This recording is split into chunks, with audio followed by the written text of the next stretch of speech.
साल था 2007। केरल के एक छोटे से गांव पट्टनम में एक आर्कियोलॉजिकल एक्सकेवेशन हुई। उस एक्सकेवेशन में जो चीजें मिली उसे देखकर आर्कियोलॉजिस्ट भी दंग रह गए। वहां ऐसे आर्टिफैक्ट्स मिले जो 2000 साल पुराने थे और शॉकिंग चीज ये थी कि वो आर्टिफैक्ट्स पट्टनम गांव या केरल के नहीं थे।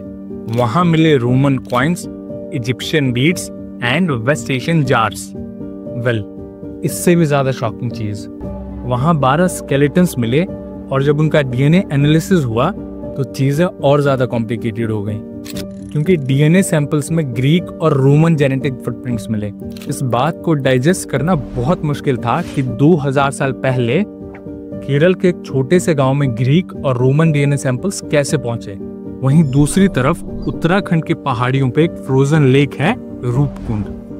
रूपकुंड को मिस्ट्री लेक या स्केलेटन लेक भी बोला जाता है, क्योंकि जब भी ये झील मेल्ट होती है तो इसके बेस में बहुत सारे स्केलेटन्स दिखाई पड़ते हैं। पहली बार 1942 में एक ब्रिटिश फॉरेस्ट रेंजर ने ये स्केलेटन स्पॉट किए थे और 2019 में इन स्केलेटन्स पे एक रिसर्च पेपर पब्लिश हुई, जिसने इंडिया की जेनेटिक हिस्ट्री को और ज्यादा कॉम्प्लिकेटेड कर दिया।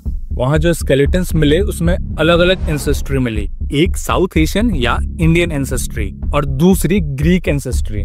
फिर वही सवाल कि आज से लगभग 300 साल पहले ग्रीक लोग उत्तराखंड के पहाड़ियों में क्या कर रहे थे।